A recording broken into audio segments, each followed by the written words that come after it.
welcome back to your Feel Good Breakfast Show on this Health Tuesday. Now listen, there's a huge movement building across Mzansi to change how we see diabetes and most importantly, how we talk about it. And it is called #DiabetesLooksLikeMe. And the message is so clear. It's that diabetes doesn't have a type. I mean, it does have a type, but it doesn't have a type, if you know what I mean. It can affect anybody, yet thanks to stigma and misinformation, 1 in 2 people living with diabetes in South Africa don't even know that they have it.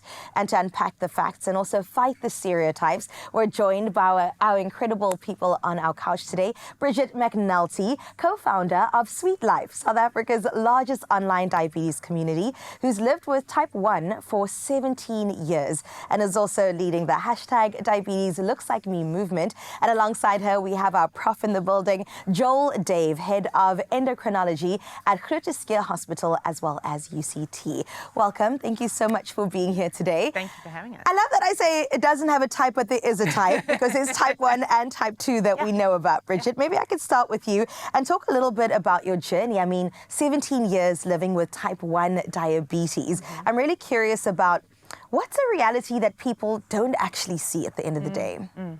So it's so interesting because I think when we talk about diabetes stigma, people think, oh, it's not that serious. It's people making bad jokes about like, oh, I can't eat that donut or I'll get diabetes, which is very annoying. Please, can everyone stop making those jokes?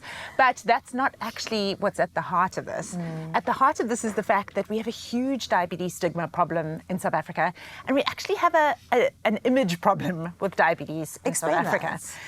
I think there's this sense that if you're diagnosed with diabetes, you're going to be treated differently. You're going to be blamed and shamed for your condition. People will think you gave it to yourself. There's a lot of stigma around that. And it's just not true. Prof. Dave will get into the details later, but it's not that anyone has ever given themselves diabetes. And if you've just been diagnosed, you need support. You don't need to be blamed. Sure. And so that's what we're trying to do here is change the face of diabetes in South Africa, show that it can look like me or you or anyone else, and that if someone is living with diabetes, they shouldn't be blamed for it. I love that. And I love that we're talking about it because the more we speak about it, it lifts the shame that is attached to it as well. So talk to me about this campaign, Diabetes Looks Like Me. Where did it come from? What's the inspiration behind it? So Diabetes Looks Like Me is actually an international hashtag. We're bringing it to South Africa. And the 14th of May, tomorrow, is Diabetes Looks Like Me Day. Sure. And we are inviting people with diabetes all over the country to share a photo of themselves, a selfie on social media with the hashtag, and they can share their stories and experiences of diabetes and what it's like for them, or just their photo and the hashtag. And it's really just about showing that there are so many different faces attached to diabetes. And then as well as that, we have a diabetes fact sheet because a lot of stigma comes from misinformation. Right. And so we just want to explain the basics of this is what diabetes is, these are the facts. And we have a video with a lot of different faces of people living with diabetes. So we invite everyone to join us tomorrow. It's all over social media. We are South Africans with Diabetes on Facebook, sweetlife.org.za, on Instagram, and really just to show that diabetes doesn't affect just one type of person. It's part of all of us, and we should all be accepted for it. Oh my goodness. Can I just say I love the name Sweet Life? Like, it's just so brilliant because yes, you can still live a sweet life without the things that people see as a luxury, perhaps. If we bring it down to South Africa, I mean, can you unpack what the real life implications of what it looks like to be diabetic in South Africa is like? So, I mean, it's different for every person. Obviously, it's very different based on your background. One of the things I found most interesting with this campaign is that a critical part of it is sharing the stories of people's experiences with stigma. So we invited our community to share their stories, and they're heartbreaking. Sure. Because it's stories of isolation and feeling like they can't speak up about the fact that they have diabetes, or feeling that any time they're in any social situation, they're being judged. You reach for something to eat and someone says, can you eat that? Should you be eating that? Right. And also just that there is this constant 24/7, 365, you never get a break from diabetes. It's an invisible chronic illness that you never get a break from. And it's not that we're asking for sympathy. Anyone with diabetes can live a sweet life. You can do absolutely anything with diabetes, but just that be a little bit kinder. Like, don't blame someone for having diabetes. Don't shame them for it. And the reason this is so important is not just on an individual level. It's that if we can change the face of diabetes, we can encourage people to get diagnosed. 1 in 2 South Africans with diabetes are undiagnosed. That's wild. Crazy. It's the #1 killer of women in South Africa. What? #2 killer of men. It's not a lethal condition. It should be manageable. Right. But if people aren't getting diagnosed, they can't manage it. I love that. And so we really want to give ourselves a bit of an image overhaul. I like that. The PR is working overtime. Yeah, come join the club. It's a great club to join. Well, Doc, can we just talk about this club in particular? As Professor, let's get into the basics of diabetes. Type 1, type 2. People get them confused. Please, can you distinguish the two for us? Okay, so there's a cell in the pancreas called the beta cell, and that's responsible for making insulin. And insulin is the major hormone in our body that controls blood sugar, also known as blood glucose. So type 1 diabetes, there's something with the immune system that attacks the beta cell and damages the beta cell. That generally occurs in younger people, and it's an immune system problem. Whereas type 2 diabetes, it could also be a problem with the beta cell, but it's not the immune system causing that problem. And then there are about another 9 or 10 reasons why someone could develop type 2 diabetes. The biggest one is being overweight or obese, because that confers something that we call insulin resistance that puts people at risk of developing diabetes. Sure. So 2 different entities causing diabetes. Can I ask if it's hereditary?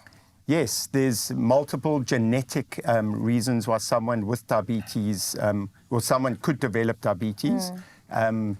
The genetics, especially of type 2 diabetes, is quite complex, and it's polygenic, so there's multiple genes, but it definitely can be genetic. And then there are sort of single gene defects that can also cause diabetes. Sure. As long as many other conditions, such as anything causing a problem with the pancreas, there's certain medications that can cause diabetes. So whilst type 1 and type 2 are the most known, there are multiple other causes of diabetes. Sure. Prof, just one more on a lasting note. If somebody can make a change today, especially when it comes to their lifestyle, when it comes to the type 2 diabetes, what's one thing they can incorporate right now? Healthy eating and exercise. Well, there you go. Healthy eating and exercise. It sounds simple, but definitely things that we can do today. In fact, speaking about that, we'll get into part 2 of this conversation, but let's get into some movement to get you inspired for today. It's my Feel Good Breakfast Show. Welcome back to your Feel Good Breakfast Show. And yes, we are back on our Health Tuesday with Professor Joel Dave, as well as Richard McNulty, to keep the conversation going around diabetes in South Africa. Now, because while diabetes is serious, it's also very manageable. And part of their management also includes changing the way we talk about it, which is why we're bringing it up today. From myths to tech everyday needs, this is a real life look at diabetes. So let's delve right into part 2. And Prof, I do want to come to you just asking about why it is so misdiagnosed in South Africa, or if not misdiagnosed, just not diagnosed. Yeah, so the International Diabetes Federation puts out an atlas every 4 or 5 years, and there's commonly quoted that, especially in South Africa, at least 50% of people who have diabetes now don't actually know that they've got it. And that's probably for multiple reasons. Number one, sort of lack of education of the symptoms and also the early subtle symptoms of diabetes. Also the lack of screening protocols and who to know how to screen and to get screened. And then, as Bridget has been saying, diabetes stigma. People are too scared. They might be isolated. They might feel self-blame. They low self-esteem, don't want to be thrust into a group of people that they've seen maybe have some form of discrimination against them. And so they close up and they don't want to know whether they have diabetes or not. Which is so dangerous. When you talk about those early symptoms, maybe you can touch on a few of them. So very early symptoms are starting to feel a little bit thirsty, maybe needing to go to the bathroom to pass urine a little bit more than usual, especially at night, more volumes of urine. Sure. Then eventually you may get a little bit of dizziness. And especially with people with type 1 diabetes, they start losing weight. So those are the early symptoms that people, and the weight loss people often Right, there's some initially symptoms enjoy. that have come up there, like you said, thirst, hunger, weight loss, exhaustion, and needing to urinate. Yeah. Sure. Okay, so is it a case of I ticked all 5, let me see a doctor? Okay. Or just go to a Or clinic. just- Get a finger stick blood test. Hey, you can know with a simple 5-minute finger stick blood test if you're at risk, and then you can go and see a doctor or go and see a nurse. Wow. Yeah. very Bridget, can I tentative. come to you for a moment and talk about maybe when you found out that you have type 1 17 years ago? Yeah. What happened? Oh, it was terrifying. And it was a very late diagnosis. I didn't know any of the symptoms. And so this is why with Sweet Life, we're kind of obsessed with sharing these 5 symptoms. Right. Because some of them you can explain away, right? Like if you're more thirsty, then you're going to be peeing more, but generally not at night. And many of us are exhausted all the time. But if you're getting all of these symptoms together, I had all of the symptoms. Sure. No one around me knew them. I didn't know them. And so by the time I was diagnosed, the doctor said I was 3 days away from a diabetes coma. I was desperately sick. It Wow. was so dramatic. And I read everything I could find about diabetes. I'm a writer and a reader. And it told me I was at greater risk of blindness, amputation, heart disease, kidney failure. Whoa. And nowhere in anything that I read did it say, or you can live a perfectly happy, healthy life with diabetes as long as you look after yourself. Sure. And so that's actually why we started Sweet Life, is to show that this is a club. Anyone is invited to I join. love that. And it is possible to live a healthy, happy life, but you need to know you have diabetes in order to manage it. Oh my and you can still eat delicious food. I think that's the other reason people don't get diagnosed. Yes. You know, South Africa is full of foodies. I love food. And that you can still eat whatever you want in moderation, carefully. Which is just a lesson across the board. We I should mean, all be doing everybody, that. exactly, Yeah. should be doing this anyway. When it comes to your network or your support system, how can they show up for somebody in their space that has diabetes? I love this question because I think it's so interesting that we even have to ask it. I think if you know someone who has diabetes, just ask them about it. Like it's not a secret, and it's something that you might be surprised how much they want to talk about. And it doesn't have to be anything complicated. You can just say, "How are you doing? How's your diabetes at the moment?" Or "What's the one thing that frustrates you most about diabetes?" Or "What do you wish you'd known about diabetes when you were diagnosed?" We ask all these questions on our Facebook page, and people are desperate to share their stories. Sure. And so supporting a friend with diabetes might mean practical things like carrying sugar around in case their blood sugar goes low. But to me, the most meaningful stuff is when people just ask me how I am and Right. how diabetes affects my life and if there's anything I want to talk about. And maybe there isn't that day, and that's fine too, but it should just... There's psychological evidence that if we can bring the stories of diabetes into the spotlight, that's a huge part of dismantling diabetes stigma. And so we really just need to make it more of a conversation. I agree. And casual conversation over dinner, like why not, you Yeah. know? Prof, when it comes to managing diabetes day to day, what can you be doing?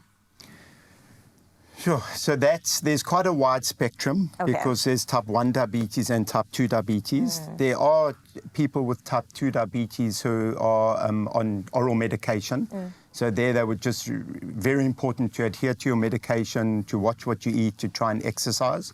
But then there's people with type 1 diabetes where, as Bridget said, it's 24/7.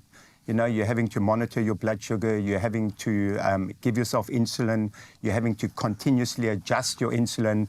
Blood sugar isn't a flat line, it's up and downs, there's Right. peaks and troughs. And so it's getting to know what pushes your sugar up, what pushes it down, how to best manage it.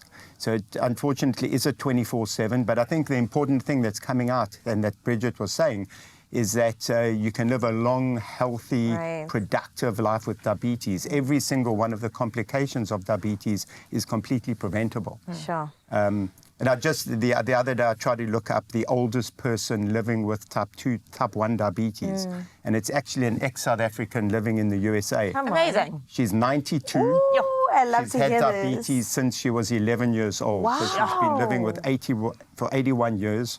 She's got no complications. She's been married. She's had a successful career. Wow. She's got grandkids. She's got great-grandkids.